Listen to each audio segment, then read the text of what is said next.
All right, guys, in the last video in this playlist, we got a very brief introduction to basic chemistry. We talked about the structure of atoms, how covalent bonds form. And as a quick recap, remember, covalent bonds form when molecules share electrons. So this is the sharing of electrons between two oxygens to make O2. This is the sharing of electrons between oxygen and hydrogen to make covalent bonds in water. And that just means that the electrons are really part of both atoms in a way, right? And where we're going next is describing the fact that those bonds are not all created equally. And to understand how this works, we have to go through a quick concept of something called electronegativity, right? And that idea means how attracted are particular atoms to electrons, right? Electronegativity means the ability for an atom to attract electrons towards itself. And you probably don't have to memorize a long list, except to know a few things. Oxygen is a very, very electronegative atom. So is nitrogen. Carbon and hydrogen, not so much.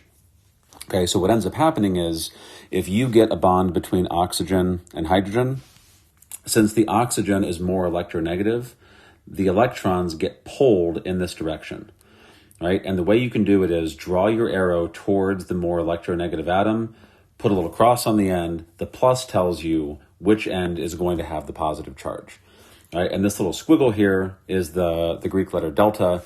That just means partial, right? So this is a partial positive charge on the hydrogen end. This is a partial negative on the oxygen end. We don't call it a full plus or minus, right? That's what you would see in an ionic bond like sodium or chloride, because chloride is taking the entire electron. We give it a negative charge. Sodium lost an entire electron, so we give it a positive charge. Okay. In these polar bonds, it's not the entire electron leaving. It's just that the electrons move a little bit further in this direction. And so we say it's a partial negative, partial positive. That's the definition of polar. Right? Polar really just means different on both sides. And so in a water molecule, the hydrogens wind up being partial positive. The oxygen winds up being partial negative. The significance of that is those water molecules now will like to interact with each other, right? Because the positives on the hydrogens of one water molecule will be attracted to the negatives on the oxygen of a different water molecule. Okay, so we say that molecule is polar. Methane or anything else that contains just carbon and hydrogen, as an example, is generally nonpolar because carbon and hydrogen have electronegativities that are pretty much the same. And so anytime you see a molecule that is just pure carbon and hydrogen or close to it, you can assume that that's a nonpolar molecule, right? This is very common in lipids or fats. They tend to be long chains of just carbon and hydrogen, which is why when you mix oil and water, they tend to separate because they have very different properties. Right? The polar water molecules like to interact with each other, and the non-polar hydrocarbons like to interact with each other, and they separate.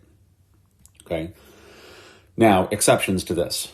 In this example, oxygen and carbon have different electronegativities. You would expect the oxygen to be partial negative and the carbon to be partial positive. When you form this molecule, this is CO2, carbon dioxide, it doesn't actually work out that way because while the oxygen wants to take the electrons in both cases, since this is a symmetrical molecule, this oxygen pulls this way at the exact same strength that this oxygen pulls this way. So it's like a tug of war where both teams are the exact same strength and they cancel out, and it winds up being nonpolar. Okay, and so to have a polar bond, you need two things.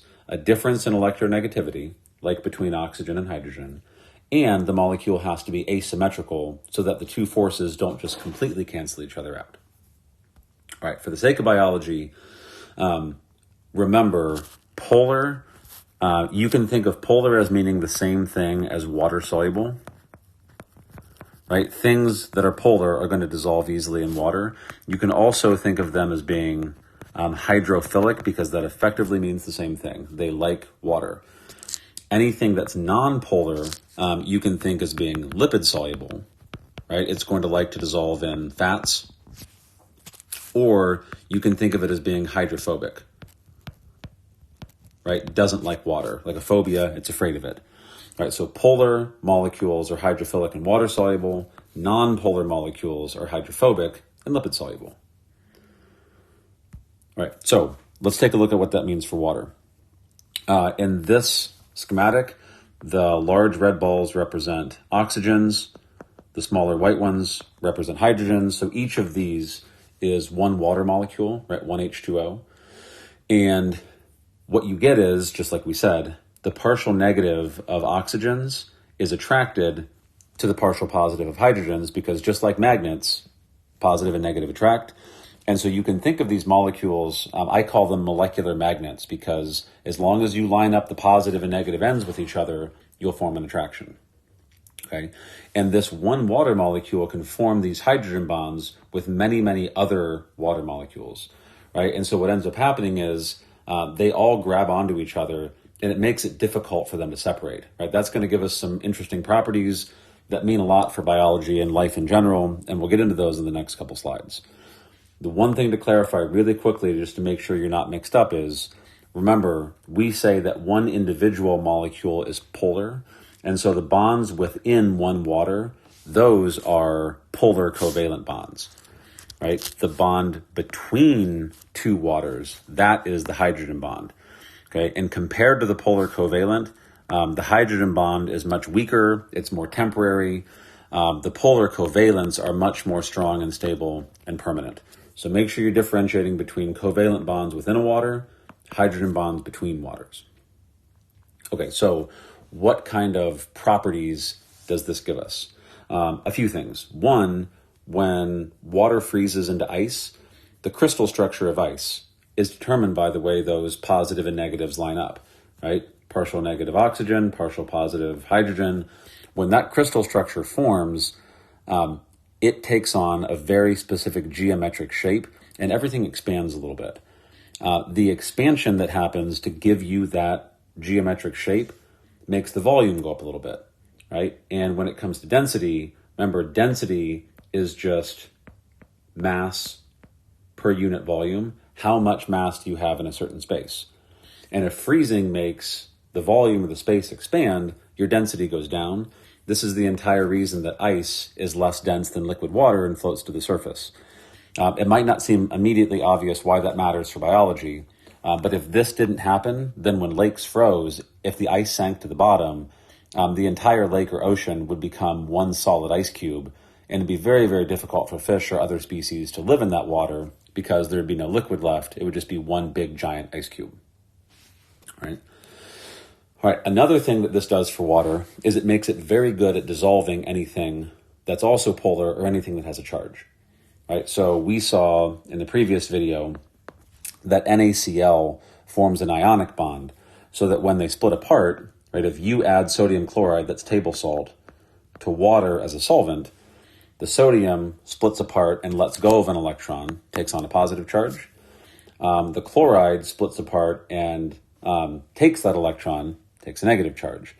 Since these hydrogens on water all have partial positives, they're attracted to the chloride. And since the oxygens all have partial negatives, right, they're attracted to the sodium, right? So this increases, we say, the solubility of sodium chloride in water because it gives them something to be attracted to other than each other. If you put this sodium chloride in, let's say, oil, right, you can do this experiment yourself. Pour some table salt in a jar of olive oil in your kitchen or any vegetable oil, and it won't dissolve because fats in the oil are nonpolar. There's no positive or negative there for the sodium chloride to be attracted to. Okay, a couple more examples. This also gives you something called capillary action. This might seem like a fun fact, but it's actually critical for the way that a lot of things happen inside of plants and other organisms. The walls of a capillary tube, if it's made out of glass, tend to have weak negative charges. And so when you put water inside of a glass tube and you look closely, you'll notice that it forms something called a meniscus, right? This cup shape. That happens because the water molecules are very literally climbing up the wall of the capillary because the positive charged hydrogens in the water are attracted to the negatively charged glass. And so they suck up the side and give you that meniscus. That's the exact same way that water is drawn up tubes inside the stems of plants and the trunks of trees to get water all the way up to the leaves.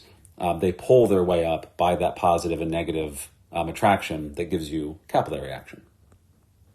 Okay. All right, last example. Hydrogen bonding in water also gives you something called surface tension, right? And surface tension is due to these so-called adhesive properties of water. And all it really means is the water molecules on the surface of this pool of water are holding on to each other so that these little indentations that you see where the water spider's feet hit, the spider's mass is pushing down in the water, but those water molecules are holding on to each other almost like people holding hands, supporting a person that's being thrown around at a concert. It's the same idea. If the mass of the spider isn't strong enough to push down and break those hydrogen bonds, it can effectively float on the surface. That's surface tension. Water molecules being so attracted to each other that you have to put energy into the system in order to pry them apart. All right, hope this was helpful. That's it for this video. In the next one, we're going to talk about pH and its relevance to biochemistry. Quick introduction, no crazy chem, just what you need to know for your intro class or for AP Bio. So again, follow the playlist, subscribe so you get updates, and there'll be a lot more to come. Hope it's helpful.